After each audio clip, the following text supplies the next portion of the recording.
Memli Krasniqi ka dhënë dorëheqjen nga posti i kryetarit të Partisë Demokratike të Kosovës, raporton Kosova Press. Ai në një konferencë për media tha se tani është koha për një ndryshim të ri në PDK. Dhe sot pas shumë kohë reflektimi, besoj se ka ardhur momenti i duhur. Sepse një parti që beson në zhvillim, duhet besoj edhe në ripërtritje. Një leadership që kërkon ndryshim për Kosovën, duhet ketë guxim që të krijojë hapësirë për ndryshim brenda vetes. Prandaj, sot kam vendosur që t'jap dorëheqje nga pozita e kryetarit të Partisë Demokratike të Kosovës. Ky vendim nuk është as i momentit e as nuk lidhet vetëm me zhvillimet e fundit. Është reflektim më i gjatë i imi mbi atë se çka i duhet Partisë Demokratike të Kosovës në fazën e ardhshme. Është nevoja për të krijuar një momentum dhe një mundësi të re për familjen tonë politike.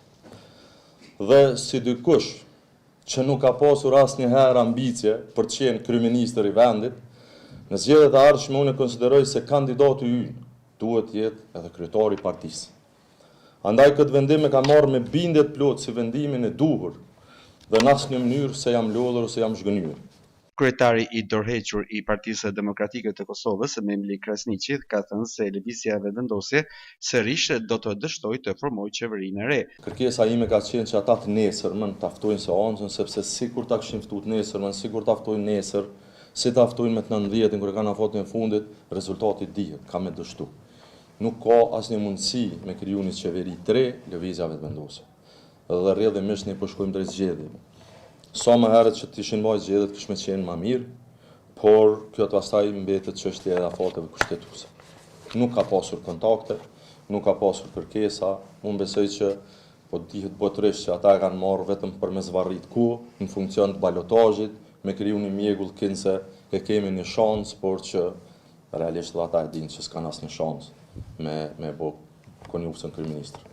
Krasniqi në konferencën për media tha se deri tani Glauka Konjufca s'ka pasur asnjë kontakt apo kërkesë për t'i mbështetur për të krijuar shumicën parlamentare.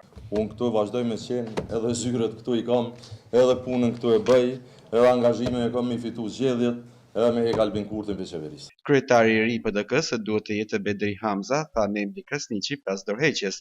Ai tha se e mbështet fuqishëm Hamzën për kryetar nëse kandidon për kryetar në komentën e përgjithshme të partisë me 17 nëntor.